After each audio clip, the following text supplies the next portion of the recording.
Azuflawan, j'espère que vous allez bien.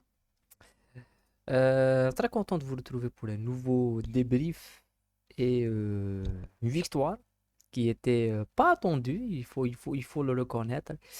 Une victoire de la sélection face au Sénégal dans un match tactique, vraiment tactique, où on a vu pas mal de choses, que ce soit du côté de la sélection ou même du côté du Sénégal.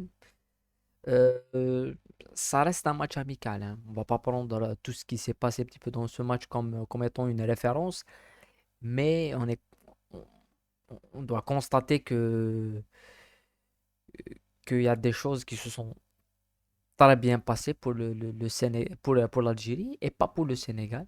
Ça, c'est quelque chose de clair et net. Avant de commencer le débrief, n'oubliez pas de liker au maximum la vidéo. Et juste avant de commencer le débrief qu'on va faire, on va faire un petit débrief à chaud, hein. On va revenir sur tout ce qui s'est passé dans le match. En gros, hein, c'est pas, on va pas analyser tactiquement tout parce que ça va prendre une grande période.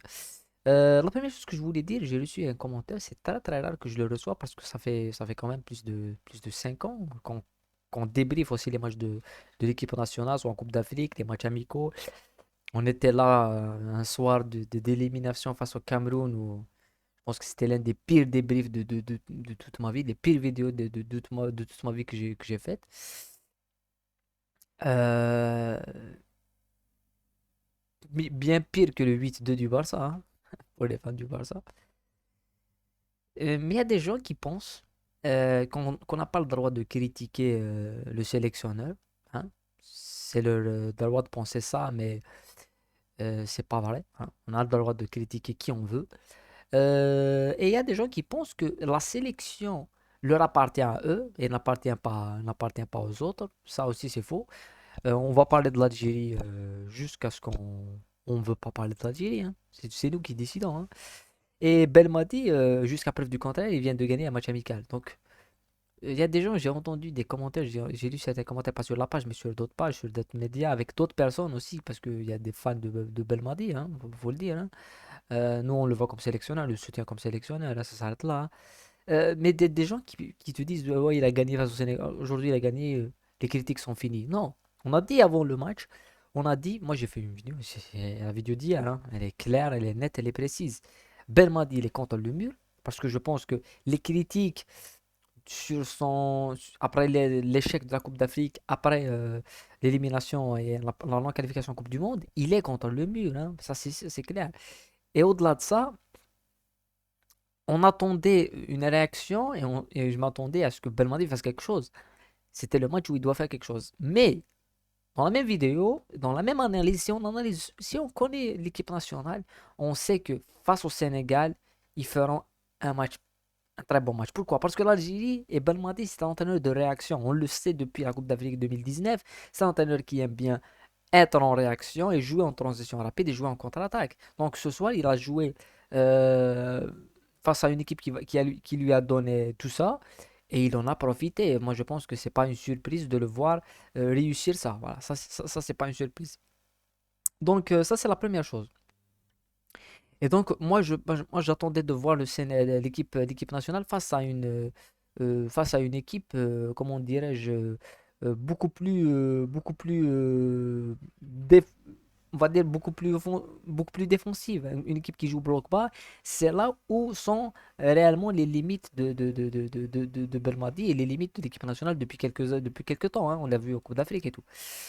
Mais ce soir, on a vu une première mi-temps qui était surprenante du Sénégal. Un Sénégal qui a joué en bloc médium, bloc bas, bloc médium, qui a donné le ballon à l'équipe nationale.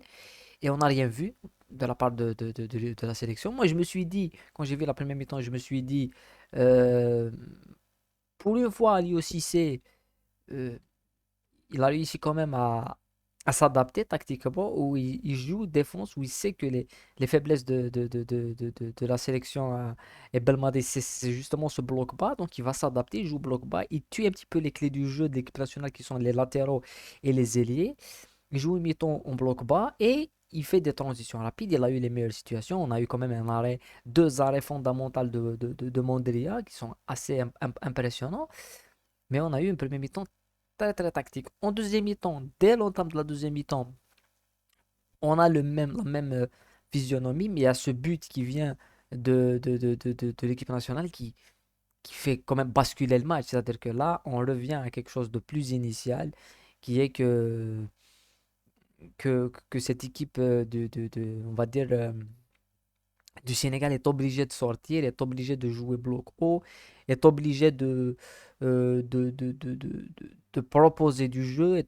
Et là, tu as le côté tactique qui s'inverse, où la sélection revient avec un côté beaucoup plus défensif, un bloc vraiment bas, et ça tue un petit peu les clés du jeu du Sénégal qui sont les milieux de terrain, avec Idrissa Gueye, avec Sarr, Mané, ils ont complètement disparu dans cet axe et cette densité qu'a pu mettre l'Algérie au milieu de terrain. Donc ça, c'est un petit peu l'analyse globale, on veut dire, on va parler globalement, parce que sinon on peut rentrer sur l'utilisation de Barahma dans le demi-espace.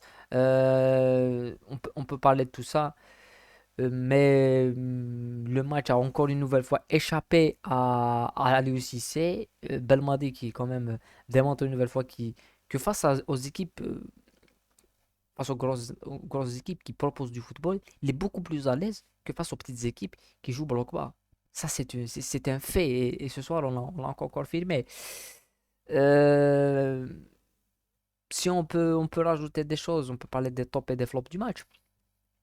Pour moi, le fait que le match que fait Ferroli, c'est monstrueux le match que fait Ferroli. Personnellement, je ne m'attendais pas à voir Ferroli à ce niveau. C'est exceptionnel ce que fait Ferroli. Personnellement, c'est exceptionnel. Et c'est le joueur qui manquait. Je pense que en 2000, il me rappelle un petit peu le match qu'il a fait face au Côte d'Ivoire en Coupe d'Afrique en 2019. Cet équilibre, cette façon d'être un joueur d'équilibre au milieu et aussi être un joueur relayeur qui peut relier le milieu, la défense et l'attaque. Il peut monter avec le ballon, une belle sortie de balle. Il n'hésite pas à aller dans les duels. Et dans la deuxième moitié de terrain, c'est un joueur qui est quand même des styles des passes, marque des buts. Donc ça, ça m'a impressionné. Je pense que c'est un très très bon match de Ferroli, un très très bon match de Ait Nouri. Je pense que l'Algérie tient un latéral de très très haut niveau. Ait Nouri. Il- C'est le latéral moderne, c'est le latéral qui peut évoluer en phase offensive, phase défensive, dans le demi-espace comme faux latéral. Ça a été nourri, c'est parfait. Après, tu as des joueurs qui sont bons. On va pas dire qu'ils sont pas bons. On va parler de Barahma, mais c'est pas encore ça. On attend encore plus. On parle de Attal. Attal, c'est toujours la même question. Est-ce qu'il va pas se blesser? C'est ça la question. Mais sinon, les deux joueurs que moi, ils m'ont impressionné, c'est Ait Nouri et Ferroli pour moi. Et Mondria, hein. Je vais mettre Mondria aussi dans le top. Mondria, exceptionnel. Exceptionnel, il fait des arrêts de malade. En premier temps, c'est lui. Les tirs pour le Sénégal, il a arrêté plus de 3 tirs qui sont des occasions de but. Des occasions de but. Donc Mondria, je pense que l'Algérie, maintenant, on a plié beaucoup de dossiers. C'est vrai que le retour de Ferrouli ne fait pas, voilà, comment on va dire, fait pas l'affaire du renouvellement, mais Ferrouli, il est indiscutable. Mais côté gardien de but, je pense que on tient maintenant un vrai gardien en tant que latéral. On tient un latéral assez intéressant.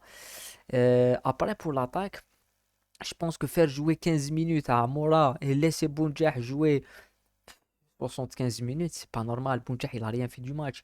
Il s'est fait manger sur tous les duels face à Diakité. Il s'est fait manger, mais littéralement. Donc moi, pour mes flops, je mettrais Bounjah dans les flops parce qu'il a été décevant, vraiment décevant. Mais le véritable flop, c'est l'équipe du Sénégal, hein. Incapable de lever le rythme, incapable d'enchaîner deux passes quand ils sont sous pression. On a retrouvé le Sénégal qui se fait manger un petit peu dans les duels. Un Sadio Mané qui est dépassé. Je pense que la question sur le joueur sur lequel doit tourner cette équipe mm, doit vraiment se poser au Sénégal, à Dakar, parce que Sadio Mané commence vraiment à sentir le roussi, hein, parce qu'on l'a vu aujourd'hui, et dans tous ses duels, il les perdait. Dans sa capacité à jouer vers l'avant, c'est plus celui de 2018, hein, Sadio Mané en tous les cas. Et c'est même pas celui de 2022 avec cette canne remportée qui n'était pas, où il n'était pas vraiment l'homme fort, je pense que c'est de cette équipe. Voilà, on a vu Diallo et d'autres qui sont beaucoup plus meilleurs, mais voilà, c'est quand même un match amical, ça restera un match amical. Mais au-delà de ça, le Sénégal a quand même pris un petit coup sur la tête et l'Algérie, la sélection et Belmadi, ont quand même sort un petit peu la tête de l'eau de la pression qu'il y a autour. Et maintenant, on doit se projeter sur cette Coupe d'Afrique. Et l'objectif de cette Coupe d'Afrique, si tu bats le champion d'Afrique, tu vas pas me dire que Belmadi en 2019, il arrive avec une équipe qui est totalement à l'agonie et te dit je vais gagner la Coupe d'Afrique. Et là, en 2024, en battant le champion d'Afrique, en ayant une équipe qui est l'un des meilleurs effectifs d'Afrique, tu vas pas me dire que l'objectif, c'est pas de gagner la Coupe d'Afrique. Sinon, je comprends pas la logique. Il faut lever le rythme, faut aller plus loin. Faut aller plus loin. Et ce soir, on a la preuve qu'on peut jouer au foot. Après, comme je l'ai dit, face à des équipes qui jouent au foot, face à des équipes qui développent du football, mais face à une équipe qui te défend bloc bas et qui peut te tuer dans l'espace, comme on l'a vu à la CAN et comme on l'a vu face au Cameroun, ça peut être problématique. Mais en tous les cas, on verra ça dans les prochains matchs. Voilà, voilà c'était justement un débrief assez rapide sur ce qui s'est passé dans le match où on a vu beaucoup de choses. En tous les cas, on aura le temps d'y revenir euh, dans les prochaines vidéos, sur les prochains matchs. Et bien sûr, à l'approche de la Coupe d'Afrique des Nations, voilà, en Côte d'Ivoire. Prenez soin de vous, et sur vous.